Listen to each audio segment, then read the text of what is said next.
So about a year ago, I did a review on this helmet. It was a unboxing and first impressions of Smith's full face Enduro helmet called the Smith Mainline.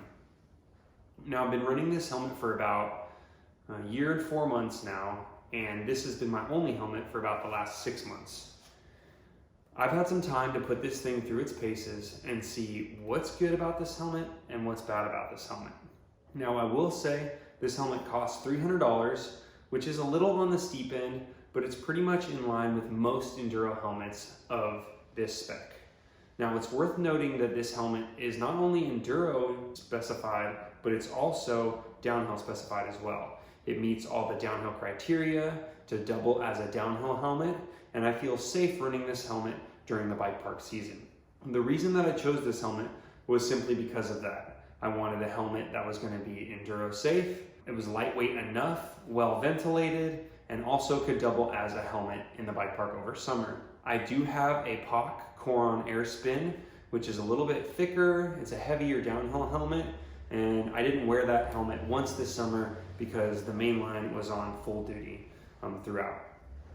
The things I like about this helmet are the fact that it is lightweight. This is a size large, and it's 890 grams. Now, compared to like a Troy Lee Design Stage at 760 grams, it is a little bit heavier, but I don't find that it's drastic enough for me to really notice it, and I think it's worth it for the downhill specificity of this helmet. I will also say this helmet pairs really well with the Squad XL goggles. And that's something that was really important to me. I wanted to be able to run a goggle with a large field of view, and the way that this helmet is designed, it will allow for that. I will say that this helmet breathes really well. On long climbs, I do find myself taking the helmet off. In terms of breathability, it is extremely well for an Enduro helmet. There's no way that Smith could have designed this helmet to breathe any better. It's just the fact that it is a full face helmet.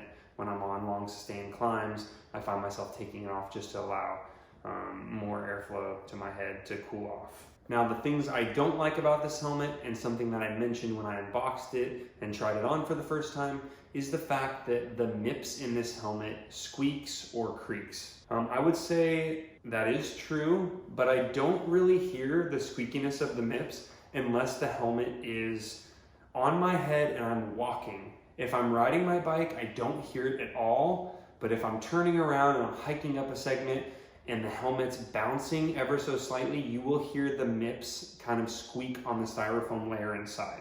Another downside to this helmet is the fact that these visor bolts will come loose over time. They're plastic. You have to be careful you don't over tighten them because they will crack. It does appear that they put some sort of Loctite on the bolts, but they still tend to come loose.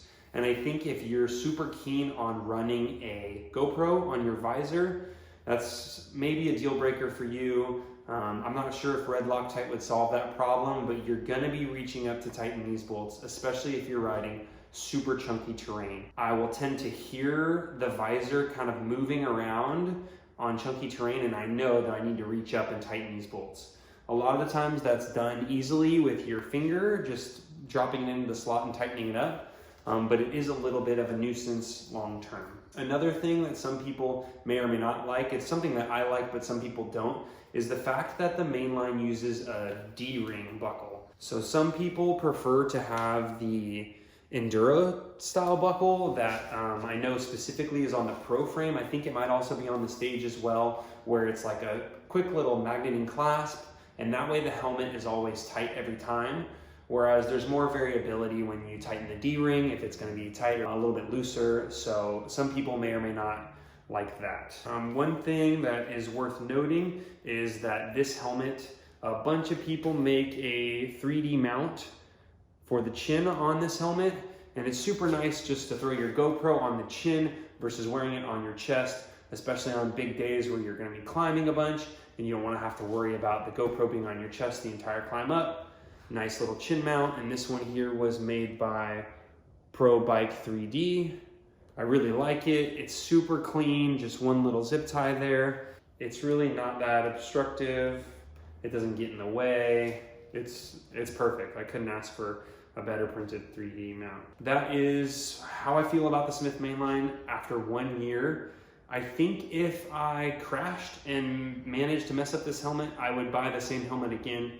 Even at $300, I feel like this helmet, being that it's downhill rated as well as enduro rated, and it seems like a lot of other manufacturers are going that way as well. It's just a safe helmet.